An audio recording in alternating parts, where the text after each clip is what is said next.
we are going to go over how to hold a knife. This is critical if you want to learn how to cook better, because you have to use a knife for everything, especially if you want to cook healthier. You're going to be chopping a lot of veggies.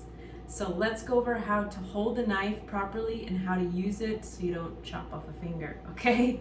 All right, so we start with our good old chef's knife. This is 8 to 12 inches long, but you can use any knife you like.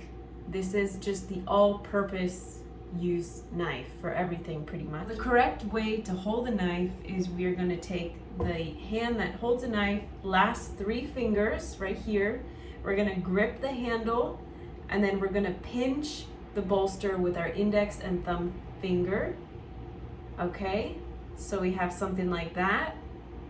And now you should have an extension of your arm, so you have really good maneuver skills there.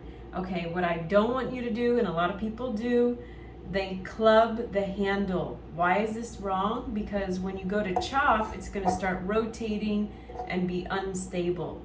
So what you really need to do is stabilize the knives by pinching the bolster right there. So again, 3 fingers, grip that handle, pinch right there, and then now you have a really firm grip, and it should really just be extension of your hand. Okay, what's even more important is our non-knife hand, because now it's in danger. We have a weapon in our hands here. What you need to do, very critical, is always tuck the fingers back.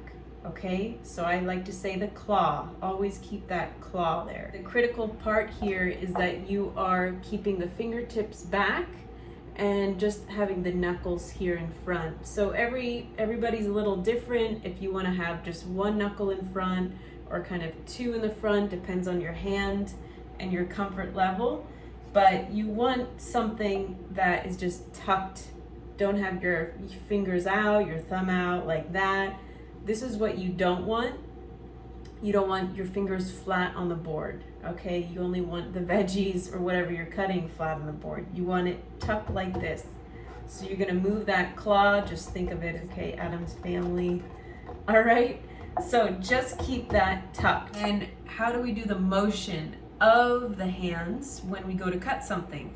We're gonna have that tuck here, we're gonna have the grip here, just like this is the form we want, okay? So the hand, non-knife hand, is going to guide you how big or small the pieces are, okay? So if you want big, you go like that, 1, 2, 3. If you want small, it's gonna guide you small pieces, okay?